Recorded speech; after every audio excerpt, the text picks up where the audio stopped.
Hi hello welcome to Jessica's YouTube channel. ಇವತ್ತು ಕುತ್ಕಾಯಿಂದ ಕಬಾಬ್ ಹೇಗೆ ಮಾಡ್ತಾರೆ ಅಂತ ನೋಡೋಣ. ಅದಕ್ಕೆ ಫಸ್ಟ್ ಬೇಕಾಗಿರೋದು ಕುತ್ಕಾಯಿ. ಅದನ್ನು ಈ ರೀತಿ ಸೈಡಲ್ಲಿ ಕಟ್ ಮಾಡ್ಕೊಬೇಕು. ಕಟ್ ಮಾಡಿದಾಗ ಸ್ವಲ್ಪ ಹಾಲು ಬಂದಾಗ ಅದನ್ನು ನ್ಯೂಸ್ ಪೇಪರಲ್ಲಿ ಒರೆಸ್ಕೊಂಬಿಡಿ.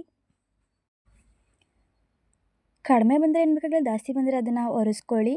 ಹಾಗೆ ಈ ರೀತಿ ಸೈಡಲ್ಲಿ ಕಟ್ ಮಾಡ್ತಿದ್ದೀವಲ್ಲ, ಈ ರೀತಿ ಕಟ್ ಮಾಡಬೇಕು. ಅದನ್ನು ಸಿಪ್ಪೆ ತೆಗಿಬೇಕಲ್ಲ, ಆಗ ಚೆನ್ನಾಗಿ ಬರುತ್ತಲ್ಲ. ಸೊ ಹಾಗಾಗಿ ಎಲ್ಲದ್ರದ್ದು ಕೂಡ ಈ ರೀತಿ ತೆಗಿಬೇಕು.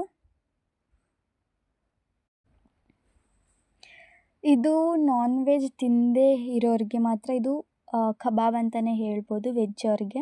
ಈ ರೀತಿ ಅದನ್ನು 2 ಭಾಗ ಮಾಡ್ಕೊಂಡಿದ್ದೀನಿ. ಅದರಲ್ಲಿ ಒಳಗಡೆ ಸ್ವಲ್ಪ ಬ್ರೌನ್ ಕಲರ್ ಕಾಣಿಸ್ತಿದೆಯಲ್ಲ, ಅದು ನಾವು ಮ್ಯಾಂಗೋದಲ್ಲಿ ತಿಂದಾಗೆಲ್ಲ ವಾಟೆ ಅಂತ ಹೇಳ್ತಾರಲ್ಲ, ಆ ಥರ ಇದ್ರದ್ದಿದೆ. ಅದನ್ನು ತೆಗಿಬೇಕು, ಇಲ್ಲಾಂದರೆ ಅದು ಕೈ ಬಂದುಬಿಡುತ್ತೆ, ಅಥವಾ ಅದು ಗಟ್ಟಿನೂ ಕೂಡ ಆಗೋ ಚಾನ್ಸಸ್ ಇದೆ. ಅದನ್ನು ತೆಗಿಬೇಕು. ಅದು ತೆಗೆದಾದ್ಮೇಲೆ ನಿಮಗೆ ಎಷ್ಟು ಸೈಜ್ ಬೇಕು, ಕ್ಯೂಬ್ಸ್ ಆಗಬೇಕು ಅಥವಾ ಇನ್ನೂ ಸ್ವಲ್ಪ ದೊಡ್ಡ ಸೈಜಲ್ಲಿ ಬೇಕು ಅಂತ ನೋಡಿಕೊಂಡು ಕಟ್ ಮಾಡ್ಕೊಬೇಕು. ಹಾಗೆ ಈ ಕಡೆ ಉಪ್ಪು ಮತ್ತು ನೀರು ಹಾಕಿದ್ದೀನಿ, ಅಂದರೆ ಕೋಲ್ಡ್ ವಾಟರ್ ಹಾಕಿದ್ದೀನಿ. ಅದರೊಳಗೆ ಇದನ್ನು ಕಟ್ ಮಾಡಿರೋವಂಥದ್ದನ್ನೆಲ್ಲ ಹಾಕಬೇಕು, ಬಿಕಾಸ್ ಇದು ಕಪ್ಪಾಗಿಬಿಡುತ್ತೆ ಇಲ್ಲಾಂದರೆ.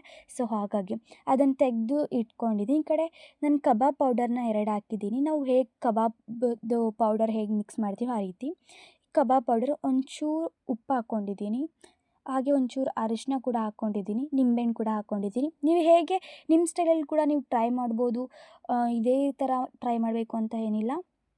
ಹಾಗೆ ಅದನ್ನು ನಾವು ಆ ಕಡೆ ಉಪ್ಪು ನೀರಲ್ಲಿ ತೆಗೆದಿಟ್ಟಿದ್ವಲ್ಲ ಅದನ್ನೆಲ್ಲ ಕಲಸೋಣ. ಯಾಕಂದರೆ ಅದು ಮ್ಯಾರಿನೇಟ್ ಆಗಬೇಕು, ಆಗ ಉಪ್ಪೆಲ್ಲ ಹೀರ್ಕೊಂಡಾಗ ಟೇಸ್ಟ್ ವಿಲ್ ಬಿ ಗುಡ್. ಈ ರೀತಿ ಮಿಕ್ಸ್ ಮಾಡಿ ನೋಡಿ, ಹೇಗೆ ಕಲರ್ ನೋಡಿದ್ರೆ ತಿನ್ಬೇಕು ಅನಿಸುತ್ತಲ್ಲ. ಈ ರೀತಿ ಇಟ್ಟಿದ್ದೀನಿ. ಅದು ನಾನು 15 to 20 ಮಿನಿಟ್ಸ್ ಅದನ್ನು ಮ್ಯಾರಿನೇಟ್ ಆಗಕ್ಕೆ ಬಿಟ್ಟಿದ್ದೀನಿ. ಈ ಕಡೆ ಎಣ್ಣೆ ಕೂಡ ಕಾಯಕ್ಕೆ ಇಟ್ಟಿದ್ದೆ. ಅದು ಸ್ವಲ್ಪ ಹೊತ್ತು ಹಚ್ಚಿ ಹೋಗಿ ಬರೋಷ್ಟೊತ್ತಿಗೆ ಅದು ಬ್ಲ್ಯಾಕ್ ಆಗಿಬಿಟ್ಟಿದೆ, ಎಣ್ಣೆ ಸ್ವಲ್ಪ ಕುದ್ದು. ಸೊ ಹಾಗಾಗಿ ಬೇಜಾರು ಮಾಡ್ಕೊಬೇಡಿ. ಅದು ಎಣ್ಣೆ ಬಿಸಿ ಆದಮೇಲೆ ಈಗ ಅದನ್ನು ಹಾಕ್ತಿದ್ದೀನಿ. ಕೊತ್ತಂಬರಿನೆಲ್ಲ ಕಟ್ ಮಾಡಿರೋದನ್ನ ಹಾಕಿದ್ದೀನಿ. ಫ್ರೈ ಮಾಡ್ತಿರಬೇಕು, ಅದು ಸ್ವಲ್ಪ ಟೈಮ್ ಕೂಡ ತೊಗೊಳುತ್ತೆ. ಮಿಕ್ಸ್ ಮಾಡಿ ನೋಡಿ, ಗೊತ್ತಾಗುತ್ತಲ್ಲ ನಿಮಗೆ ಬೆಂದಿದೆಯೋ ಇಲ್ವೋ ಅಂತ. ಆ ರೀತಿ ನೋಡ್ಕೊಳ್ಳಿ. ಈಗ ಬೆಂದಿದೆ, ಇದನ್ನು ನಾನು ಸಪ್ರೇಟಾಗಿ ತೆಗ್ದಿಟ್ಕೊತಿದ್ದೀನಿ. ಈ ರೀತಿ ಮಾಡುವುದು. Thank you for watching.